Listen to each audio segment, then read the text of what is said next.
First, though, another issue on Parliament Hill today, receiving something of an unusual gift.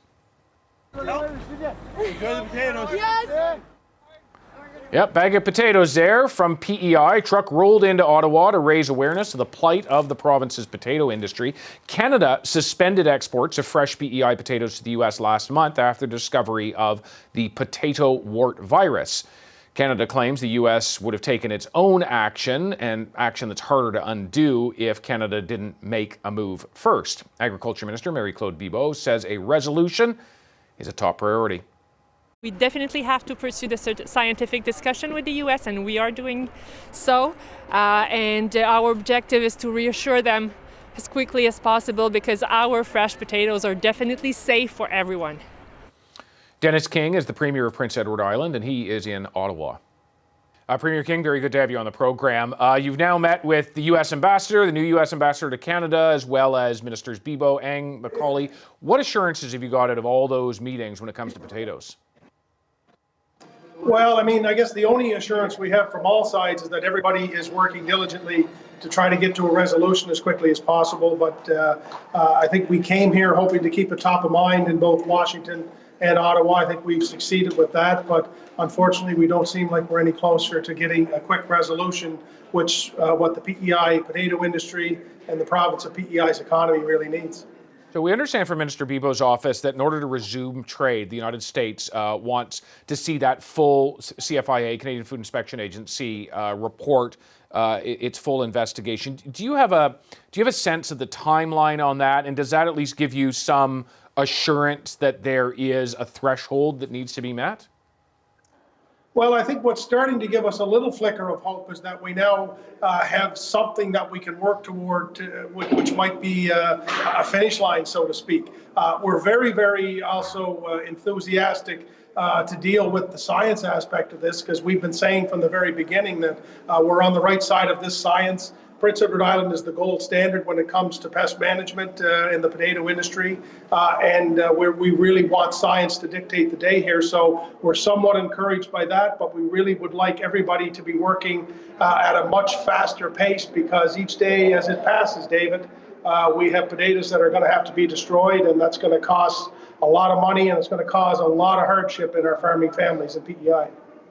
You say P.E.I. is the gold standard. Is there a sense of how this happened? I think we're, as much as we've been looking back towards what happened, our sole focus has been trying to get through it and get past it. I think we're in this situation we're in simply because we have a pest management plan in place which works.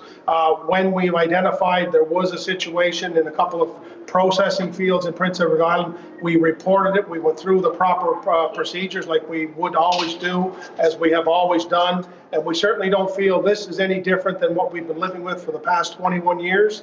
But we're, as I say, we're really focused solely on trying to find a way through this as quickly as possible and to limit the impacts to our economy and most importantly to our farming families.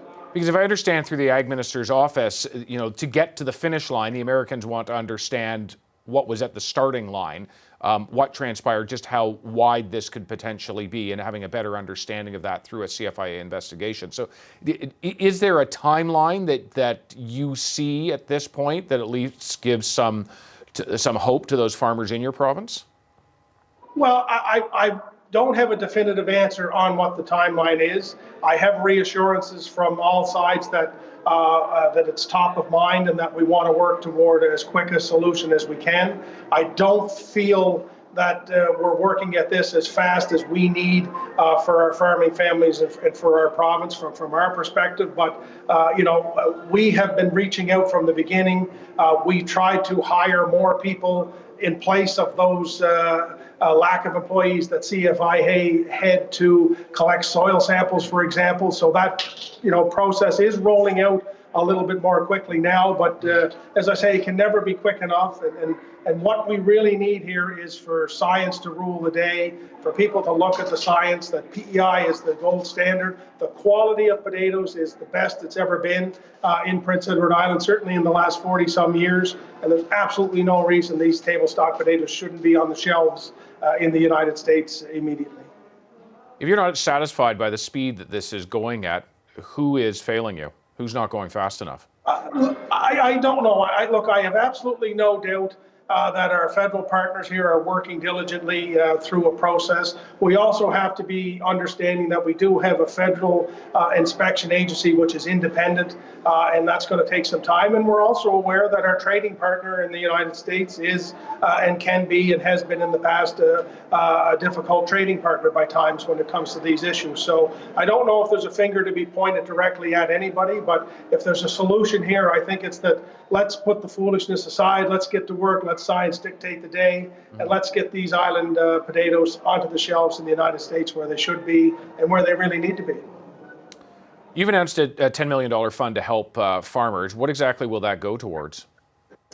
The first part of our program right now is we're trying to develop, and we're going to announce a program later this week where it will be an employee assistance program. We don't want our employees on our farms and in our packing houses sent home at Christmas time. We have a labor shortage in Prince Edward Island now, particularly in the agriculture sector. We don't want to lose those workers, so we want to have a plan in place to keep those workers on the farms and in the packing houses. And there's a lot of farmers right now who are dealing with a cash flow challenge because they haven't been able to sell potatoes that they thought they would. So that we will help in that regard to begin, and then we will reevaluate each day and each week as we move through this. Do you expect you'll need federal assistance on a financial front as well? Well, you know, I continue to tell Minister Bibeau and all who will listen that the best compensation program they can put in place is to find a way to let us sell the potatoes in the United States. But that said, if we can't do that, and if we're not going to be able to do that within a reasonable time frame, that P.E.I. can't shoulder this alone. You look at the auto industry in Ontario, P.E.I., that's what the potato industry does for us. So we can't shoulder this alone, and we're going to need the feds to step up. And there is an indication that they're willing to do so, but we'll have to have those talks as the days and weeks roll through here. All right. Premier King, thanks very much for your time this afternoon. Thanks for having me on, Dave. It's great to be here. Hi, I'm Vashi Capellos, host of Power in Politics. See more of our show by subscribing to the CBC News channel or click the link for another video.